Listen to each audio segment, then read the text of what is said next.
Conmigo Rancés Barrera, él es parte del equipo legal del exministro José Raúl Mulino. Ayer se dieron dos cosas. Uno, se publica el contrato de Finmecánica ya en Gaceta Oficial al fin. Y dos, inexplicablemente al exministro se le cambia de celda dentro de la DJ a una celda todavía más pequeña. Obviamente esto con toda la sintomatología que trae su condición de salud. Rancés, bienvenido a Next Noticias. Gracias por la invitación, Fernando. Sí, efectivamente, bueno, el día de ayer sale publicado ya en la Gaceta Oficial lo que va a constituir pues el acuerdo entre la República de Panamá y el grupo Finmecánica. Nosotros ya habíamos solicitado ante la Cancillería, y los medios lo habían recogido, pues a la Canciller que nos suministrara copia autenticada de este acuerdo, toda vez que nosotros claramente consideramos que este acuerdo establece una serie de pautas y situaciones que nosotros hemos venido manifestando desde el inicio, de que hemos asumido como parte de la defensa del señor José Raúl Mulino Quintero. Y básicamente son que precisamente el mismo contrato establecía mecanismos de solución a cualquier tipo de divergencia que existiera entre las partes, entiéndase entre el Estado panameño y el grupo Finmecánica.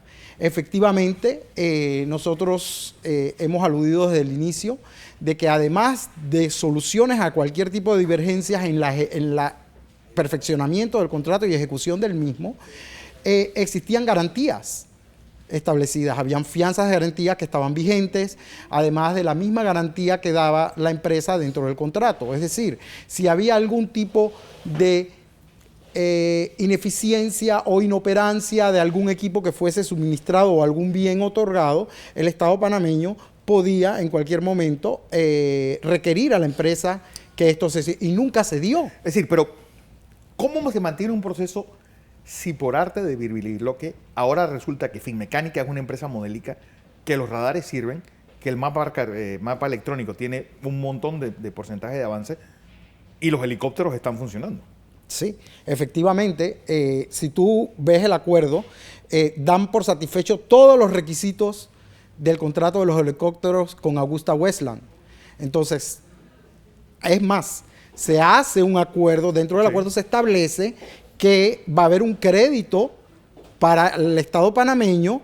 Me imagino yo, entiendo yo que ese crédito no es que no los hemos ahorrado, es sencillamente porque estamos devolviendo una serie de activos que tenemos archivados y que se están deteriorando por efectos del tiempo en unas bodegas, tengo entendido que en la base naval ubicada en Rodman.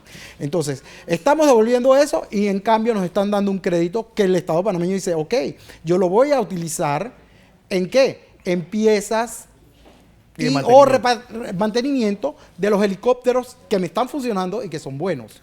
Además, reconozco que los radares sí funcionan, los radares son eficientes y quizás hubo un error, es lo que entiendo yo, que se traduce de esa redacción que existe no muy clara del todo, donde dice que no es la capacidad que realmente se necesitaba. Entonces, todo esto te lleva a una situación. ¿Es José Raúl Mulino un experto técnico en radares para que se le pueda imputar algún tipo de dolo o de intención maliciosa en la firma de ese contrato?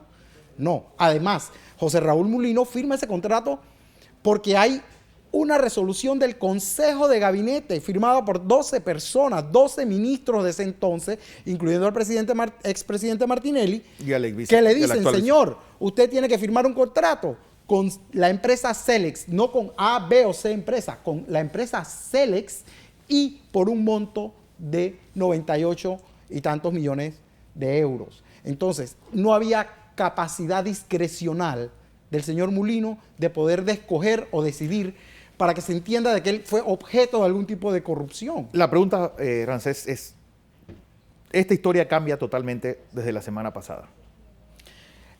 Para mí no es que cambia, para mí sencillamente se reafirma lo que hemos venido diciendo y que el señor Mulino ha estado diciendo desde el inicio.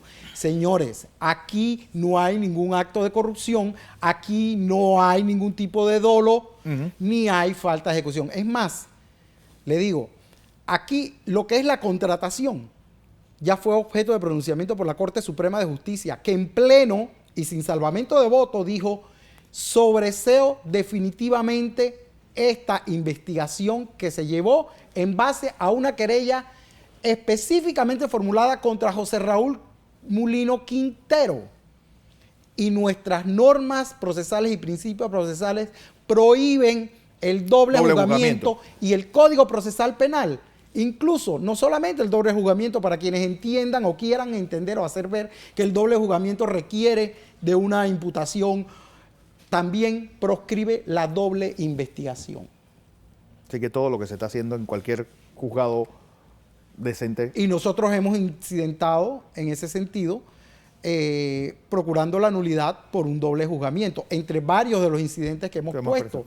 Otra situación que hemos incidentado ante el tribunal que conoce del caso es el cambio de la medida cautelar que tiene el señor José Raúl Mulino. La detención preventiva es la detención extrema en casos muy particulares y bajo ciertos presupuestos que son reconocidos no solamente ya por los tribunales panameños, sino también que ha establecido la Corte Interamericana de Derechos Humanos en sus distintos fallos.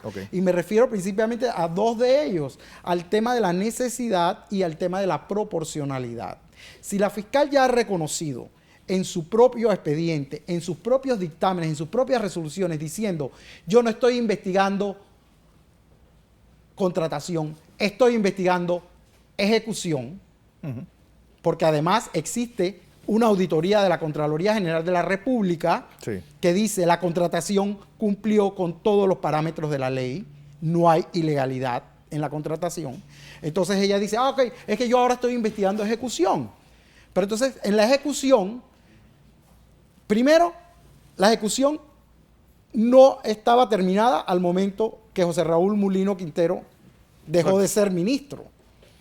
La ejecución estaba vigente y fue el Estado panameño quien unilateralmente decide suspender ese contrato, por un lado, y por otro lado, no perfecciona con la entrega a la empresa Celex de la adenda que ya había sido avalada por la Contraloría de tiempo, que fue la única que se dio en ese contrato y que se peticionó con el aval del ministro Mulino para agregar más tiempo, porque existieron factores, entre ellos climatológicos, entre ellos problemas con las autoridades locales, entiéndese a las autoridades indígenas, en la que motivaron que la empresa no pudiese instalar en el tiempo que se había fijado en el contrato los sitios radares, por razones que están plenamente acreditadas. Tiempo es lo que me hace falta, Ramsés, gracias.